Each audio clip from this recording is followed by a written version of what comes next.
শিক্ষা, সাহিত্য, সংস্কৃতি আৰু ক্ৰীড়াৰ ক্ষেত্ৰত এই অঞ্চললৈ কেইবাজনেও ৰাষ্ট্ৰীয় পৰ্যায়ত সুনাম কঢ়িয়াই আনিছে। ৰাজনীতিৰ ক্ষেত্ৰতো এই অঞ্চলৰ পৰা ৰাজ্যসভাৰ সাংসদ, বিধানসভাৰ গৃহমন্ত্ৰী, বিধানসভাৰ অধ্যক্ষকে ধৰি বিধায়ক হিচাপে এই অঞ্চললৈ গৌৰৱ কঢ়িয়াই আনিছে। প্ৰাকৃতিকভাৱে এই অঞ্চলটো অতি মনোমোহা। উত্তৰে হিমালয়ৰ সেউজ পৰিৱেশ, কেইবাখনো চাহ বাগিচাৰ পৰিৱেশৰ লগতে আৰ্থিক সচ্ছলতাৰ এক উদাহৰণ হিচাপে পৰিগণিত হৈছে। এই অঞ্চলৰ বসবাস কৰা বিভিন্ন জাতি জনগোষ্ঠী সাংস্কৃতিক অৱদানেৰে চহকী। হে ৰাইজ, ভাৰতৰ মাননীয় প্ৰধানমন্ত্ৰী, অসমৰ মুখ্যমন্ত্ৰী আৰু BTC মুখ্য কাৰ্যবাহী ডাঙৰীয়াৰ নেতৃত্বত ভাৰত, অসম তথা BTC অঞ্চলৰ প্ৰগতিৰ শিখৰলৈ গতি কৰিছে। এইখিনিতে তেওঁলোকৰ দীৰ্ঘম্যাদী চিন্তাৰ ফলস্বৰূপে বিভিন্ন আঁচনি গ্ৰহণ কৰা হৈছে। ইয়াৰে থুলমূলকৈ মই আভাস দিব বিচাৰিছোঁ। আমাৰ ৰাজহ বিভাগত BTC অঞ্চলত বৰ্তমান ভূমি নথিলেখৰ কামসমূহ ডিজিটাইজ কৰা হৈ গৈছে। এতিয়া নিজৰ ৰাজহ সম্পৰ্কীয় তথ্য ঘৰৰ পৰাই চাব পৰা হ'ল। মিছন বিশ্বমতীৰ জৰিয়তে মাটিৰ নামজাৰি, ম্যাদীকৰণ, বেচা কিনাৰ অনুমতি, পট্টা পৃথকীকৰণ অতি সহজেই কৰিব পৰা হৈছে। বৰ্তমান ভূমিহীন সকললৈ মাটি আবণ্টনৰ বাবে কাম কাজ কৰি থকা হৈছে। সেয়ে ৰাইজক এই সুবিধাসমূহ গ্ৰহণ কৰিবলৈ আহ্বান জনাবলৈ পাই সুখী হৈছোঁ যে এই অঞ্চলত কেইবাটাও উদ্যোগৰ কাৰণে মাটি আবণ্টনৰ কাম ইতিমধ্যে সমাপ্ত হৈছে।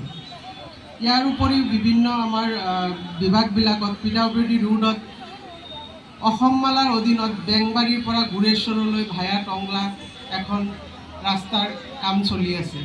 PHC জল জীৱন মিছনৰ অধীনত 55,109জন ফেমিলিক পানী যোগান আঁচনি অন্তৰ্ভুক্ত কৰা হৈছে। টংলাত মডেল ডিগ্ৰী কলেজ হৰিচিঙাত, টংলা হস্পিটেলৰ কনষ্ট্ৰাকশ্যনৰ কাম, টংলা IB ইত্যাদি চলি আছে। টংলা মিউনিচিপাল বৰ্ডৰ আণ্ডাৰত অমৃত আঁচনিৰ কাম চলি আছে, য'ৰ পৰা টংলাবাসী ৰাইজে খোৱা পানীৰ সমস্যাৰ পৰা পৰিত্ৰাণ পাব।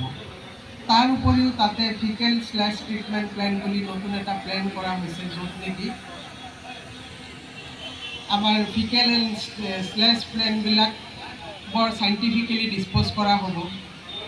ইৰিগেশ্যন ডিপাৰ্টমেণ্টত আমাৰ 18,641 হেক্টৰ মাটি ইৰিগেশ্যনৰ আণ্ডাৰত মানুহে উপলব্ধ কৰি আছে। ইয়াৰ উপৰিও বিভিন্ন মহিলা সবলীকৰণৰ ক্ষেত্ৰত চৰকাৰে বিভিন্ন ধৰণৰ আঁচনি লৈ আহিছে। সেইবোৰ ফ্লেগশ্বিপ প্ৰগ্ৰামৰ ভিতৰত অৰুণোদয় আঁচনি, নতুনকৈ আমাৰ লঞ্চ হোৱা নিযুত মইনা আঁচনি, লাখপতি বাইদেউ আদি উল্লেখযোগ্য। গতিকে মই সকলোকে আহ্বান জনাম তেওঁলোকে যাতে বৰ ভালকৈ এই আঁচনিসমূহৰ সুবিধা লাভ কৰিব পাৰে।